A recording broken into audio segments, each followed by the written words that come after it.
Video games evoke a plethora of different emotions in players. They make us laugh, they make us cry, they make us cringe, they make us rage. One of the greatest of these is the feeling of satisfaction, be it from conquering that really hard level, beating that boss, or solving that puzzle. One of the best forms of satisfaction is the feeling of completely decimating your foe with an extremely powerful attack. For an attack to qualify, it has to fill one of the following criteria. 1. The attack consumes a larger than normal amount of resource or has a limited usage. 2. The attack has a longer than normal charge and or recharge time. 3. The attack can only be used when certain conditions are met. I just want to clarify a few things before we begin. This list includes supers from all genres, not just fighting games. Second of all, I am not ranking these on how effective or practical they are. I am ranking them on how awesome they look, and how well they fit the game and or character. And lastly, this is my opinion. So, if you have your own, feel free to mention them in the comments. Also, only games I've played and one per franchise as usual.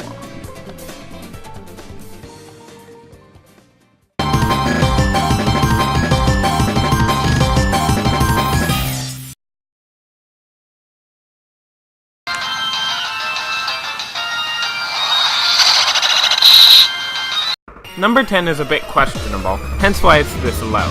However, I feel Hyperbeam fits the criteria enough to talk about it. Hyperbeam has been around ever since Pokemon Red and Green debuted in 1996, and has been one of the most iconic attacks ever since. Hyperbeam is famous for being one of the most powerful attacks in the game.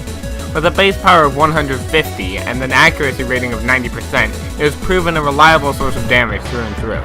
It is not without its hitches though. Like most powerful attacks in Pokemon, it can only be used 5 times before having to heal. Even if you max out your PP ups, it only goes as high as 8.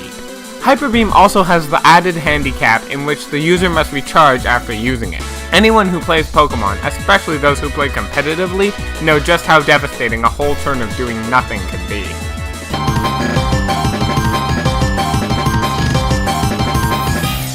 Nothing like a good old-fashioned screen-clearing nuke.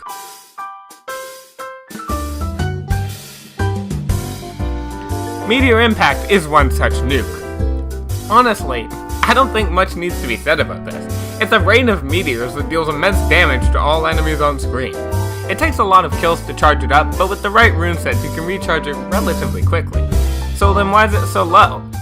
Well, for as awesome as the attack is, it's a bit out of place. All the other attacks you have involve manipulating time and or space. However, this attack is a bit generic in comparison. With a bit more time, money, resource, or imagination, I'm sure the dev team could have made something that fits the theme and works just the same on a mechanical level. Oh well, still an awesome attack. I can't complain.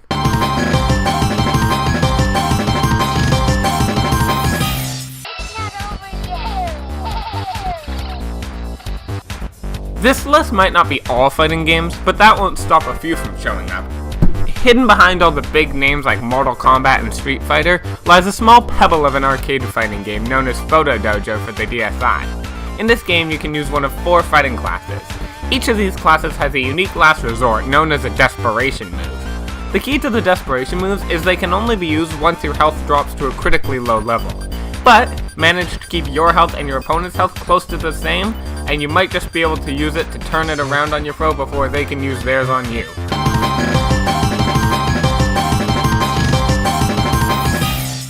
This pretty much speaks for itself. What more do I need to say about this? Giant sword and a huge radiant explosion. If you've played this game, you might have found yourself using this attack as a bit of a crutch when fighting Steel Tiger. Or was that just me? Damn defense drone.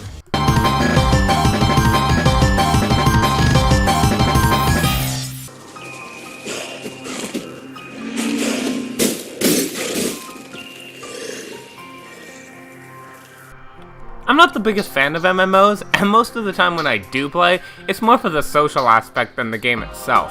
However, even after my party disbanded, I found myself returning to Path of Exile, just because of how much fun the character I had built was. I went into the game completely blind, but it didn't take me long to become dedicated to building a pure ice mage. Back in my party, I was the main frontline AoE damage. Among a multitude of area affecting spells was my granddaddy Val Coldsnap. This spell has 3 main uses to me: dealing a ton of damage to everything it hit, freezing anything that survived and slowing whatever walked over the aftermath, and making my friend's computer lag like hell when we played together. The main problem with Val spells in general is that you need to get the killing blow on enemies to charge it up. This is fun if you're a frontline fighter or AoE mage, but for archers and poke mages this can be a real chore.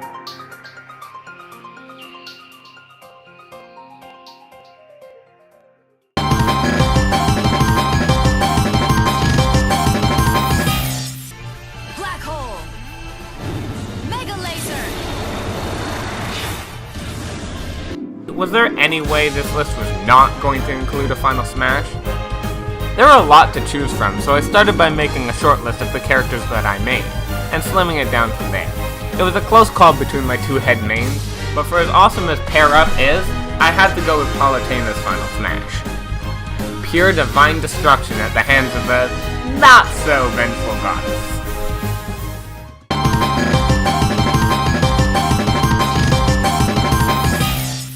Closing out the fighting game trilogy, we have BlazBlue. I almost picked NU's Astral Guillotine, but when I looked back on all the Astral Heats, there was only one clear winner. Releasing Armagus!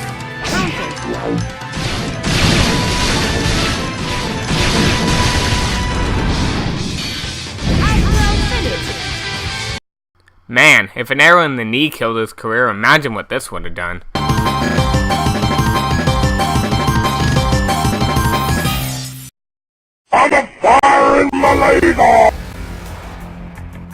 Sometimes you get those attacks with a name so epic, even those who don't play video games know that you mean business.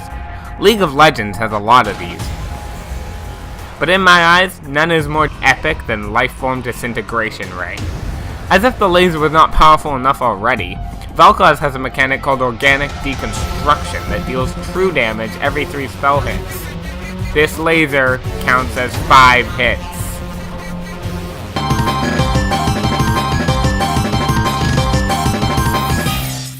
I'll hold him down!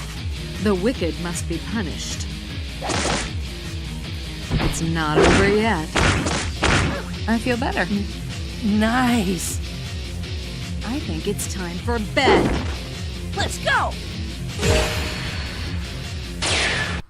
Okay, let's go through this one step at a time. First, Nanashi holds his foe down while Shion triple bitch slaps them. Then, Shion grinds her boot into their spine. She proceeds to then indirectly taunt them before slamming them down again when they try to get up, and to add insult to injury, Nanashi tears all their clothing off. Not only is this attack a guaranteed insta-kill on lower difficulties and still super strong on higher ones, it also stuns all nearby enemies.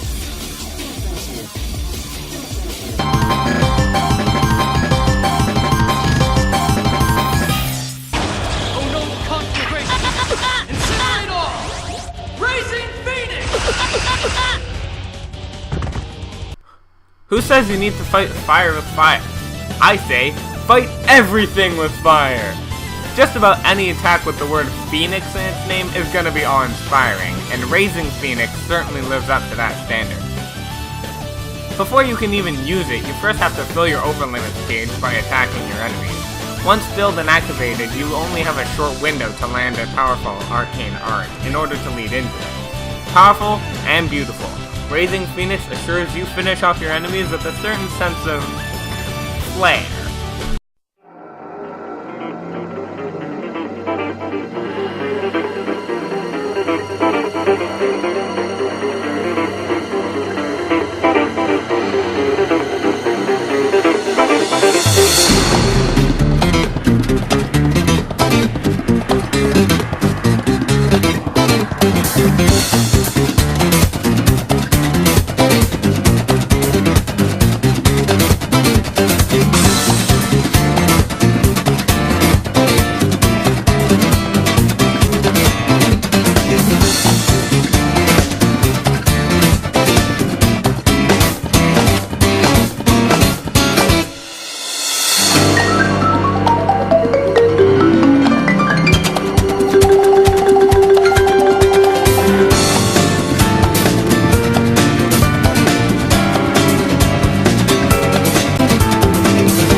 It's a rain of meteors that deals immense damage to you and all enemies on screen.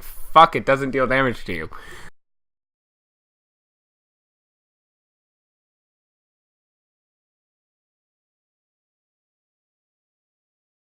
Number 10 is a bit questionable, hence why it's this low. However, I feel Hyperbeam fits the criteria enough to talk about it. Hyperbeam has been around ever since Pokemon Red and Green debuted in 1996, and has been one of the most iconic attacks ever since. Hyperbeam is famous for being one of the most powerful attacks in the game. With a base power of 150 and an accuracy rating of 90%, it has proven a reliable source of damage through and through. It is not without its hitches though. Like most powerful attacks in Pokemon, it can only be used 5 times before having to heal. Even if you max out your PP ups, it only goes as high as 8. Hyperbeam also has the added handicap in which the user must recharge after using it. Anyone who plays Pokemon, especially those who play competitively, know just how devastating a whole turn of doing nothing can be.